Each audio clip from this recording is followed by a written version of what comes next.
How we came to be here. 8 small stories of what didn't happen. A long time ago, a very, very long time ago, in fact, a man of God, who had fled the world to dwell in a cave and devote himself to prayer, was urged by a group of nearby monks to become their spiritual leader. "You won't like it," he assured them. "My ways are too strict." But they insisted, and he relented and became their abbot. They didn't like it.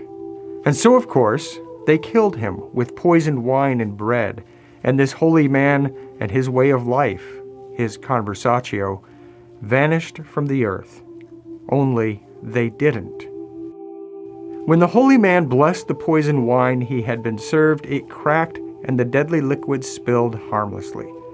As for the tainted piece of bread an envious priest served him, an attentive and grateful raven, whom he had once fed, swept in and carried it away, saving the holy man's life. So all of us who share in some way in the life of Saint Anselm College do so because of what didn't happen, because of the dedication of Saint Benedict to a holy way of life, because of the grace of God, and because of the astute actions of a grateful bird. A brief 14 centuries later, give or take, dedicated followers of this same Saint Benedict, men who had found their calling in their native Germany or at St. Vincent's Abbey in Pennsylvania, made their way from their abbey in Newark, New Jersey, to a farm in Goffstown, New Hampshire, a property overlooking Manchester that Bishop Bradley had persuaded them would be an ideal site for the Catholic college he had envisioned for his people. So, sharing in the faith-filled vision of the young bishop, these monks watched as their majestic Benedictine college rose upon a New Hampshire hill, one brick at a time. Then, on a February night in 1892, when the building was nearly completed and ready to welcome students, it caught fire and collapsed to ruins in just a few catastrophic hours. When the sun came up the next day, it shone upon the skeletal remains of charred bricks sticking up from the snow and mud. With the somber smell of ruin still smoldering in the air, Abbot Hilary Frangel and his small band of monks forsook their dream and headed back to New Jersey, where they tried to forget the ill fortune that had befallen them in New Hampshire. Only they didn't. With the encouragement of the bishop and funds from an adequate insurance policy, and with a newly determined faith in the future, these monks saw their college built once more, brick on brick. So you see, all of us who share in some way in the life of Saint Anselm College do so because of what didn't happen. Because faced with catastrophic ruin that would have discouraged most of us, our forebearers recognized that the foundations of their college and the foundations of their lives were still intact.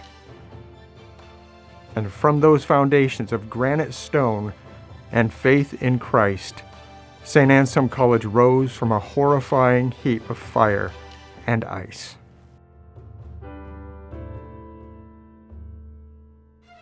Some 7 decades, 2 economic depressions, and 2 world wars later, the college still stood. Faithful and modest in pursuit of its mission, it continued to educate young men, many of whom made the trek or drive up the hill from Manchester. In 1957, Father Gerald McCarthy, the college's 4th president, convened for the first time a group of men known as the Lay Board. Meeting in the college library, which was then on the 2nd floor of the administration building, they discussed St. Anselm's future prospects, its enrollment, and the need for science labs and a library bigger than the one in which they were seated. They decided to just wait and see and to do nothing. Only they didn't. We who share in some way in the life of Saint Anselm College do so because these men, several of whose names are enshrined in the campus's history, Davison, Baruti, Geisel, Perini, had faith in the future and bold expectations for Saint Anselm that were not restrained by undue caution or concern. With a commitment of personal generosity and a strategic vision that would increase the college's enrollment to 1,200 within 10 years, they embarked upon a building plan that effectively transformed Saint Anselm from a building into a campus. In 1960, 6 new buildings were dedicated: the Geisel Library, Perini Science Hall, the Cushing Center, Stoutenburg Gymnasium, and Abbot Bertrand and Bishop Brady Residence Halls. The punctuation mark to this remarkable growth came when Cardinal Cushing came to campus in the early 1960s and declared that St. Anselm was a college without a heart, and made available funding to begin construction of what became the Abbey Church.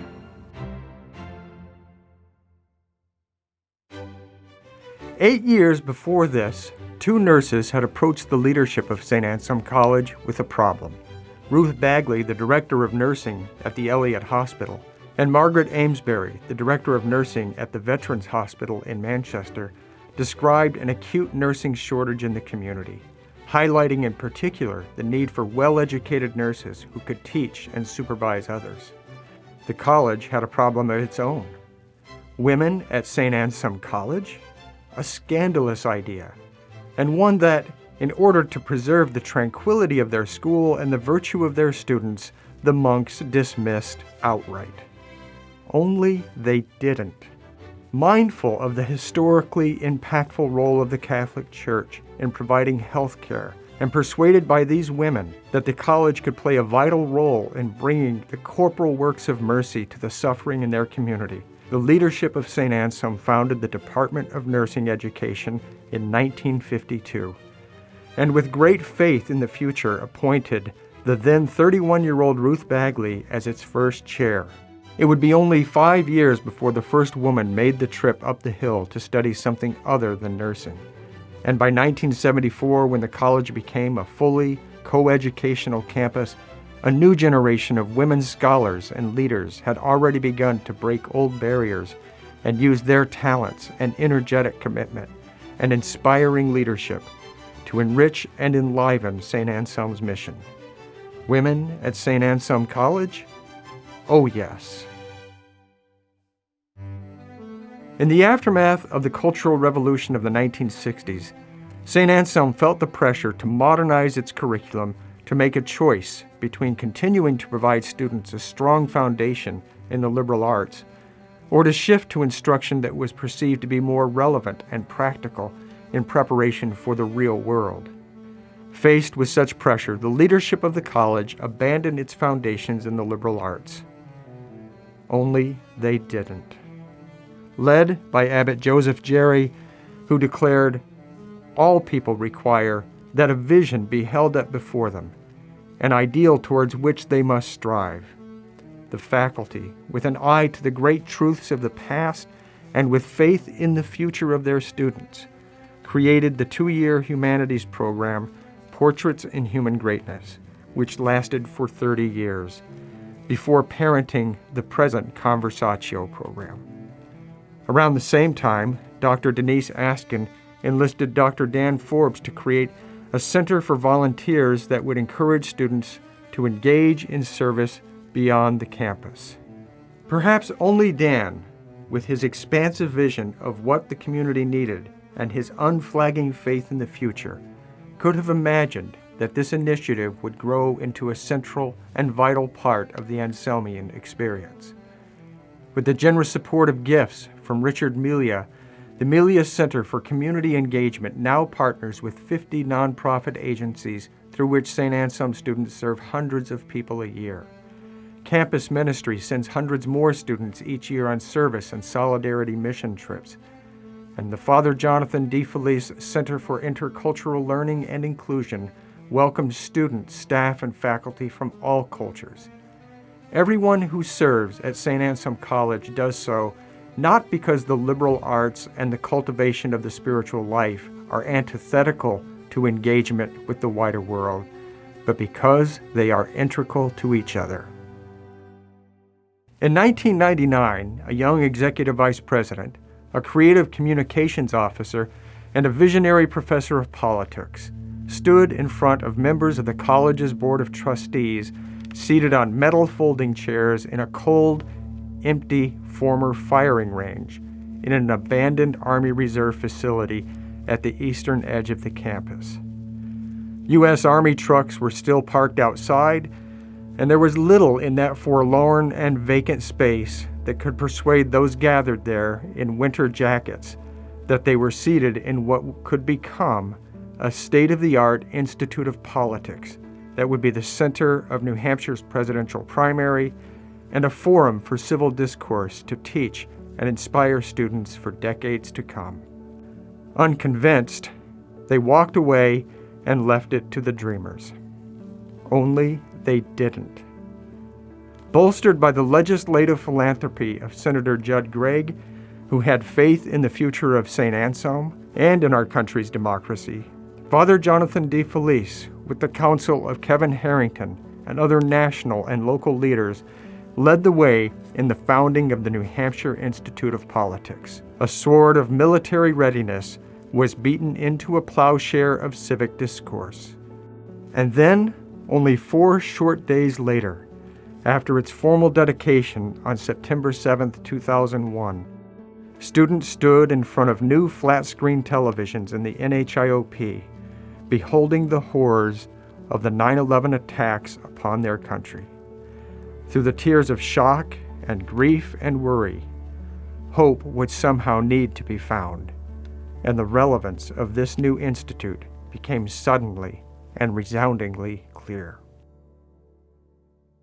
Most recently, after dramatic improvements to the campus over 3 decades, including a spacious lower quad, the St. Anselm campus still lacked what most colleges take for granted, a vital student center. Roger Jean had been a commuter from the east side of Manchester as a St. Anselm student in the 1960s and came to serve as a member of the Board of Trustees. He and his wife figured that what was good enough back in the day was good enough for today's students. Only they didn't. With a transformational gift, Roger and Francine Jean made possible the Student Center that has become a vibrant hub of campus life, of service and study, of prayer and play, of learning and leisure, of coffee and of life-changing conversations. Roger and Francine's commitment of $8.4 million became the foundational gift of the Faith in the Future campaign, which successfully concluded this summer as the largest philanthropic effort in the 130-year history of Saint Anselm College, having raised $75 million, $15 million over its original goal. The campaign yielded over 20 gifts of $1 million and above, including over $35 million committed to the endowment, a $1.5 million gift for the new Welcome Center, and close to $4 million for the college's institutes and centers. The Gregory J. Grapponi Humanities Institute, the Center for Ethics in Business and Governance, the New Hampshire Institute of Politics, and the Melia Center for Community Engagement. And now today, amid a worldwide pandemic which emptied the St. Anselm campus for the first time in its history, in a world of political rancor where people are crying out for racial and social justice, Saint Anselm College has chosen to retreat from the swirling challenges surrounding its campus, to hunker down and hope for the best. Only we won't. We won't because we are inspired by the examples that have come before us. The men and women who had the vision to see a future beyond their short span of years and the courage to not do the easy, the obvious, the safe, the short-sighted, or the self-serving thing. But instead chose to change, to risk, to sacrifice, to give, to believe, to build and rebuild upon the foundations laid before them. We choose to follow their examples because it has never been clearer that the world needs Anselmians today more than ever before.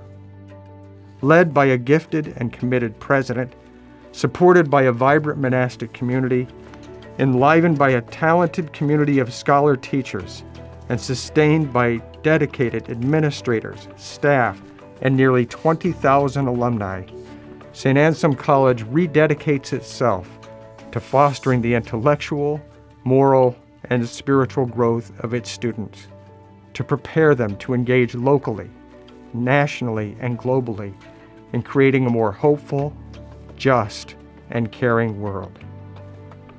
So no, this story, which began centuries ago in the Italian wilderness with a clever blackbird and a man of God, and led to a twice-built college on a hill in New Hampshire, does not end.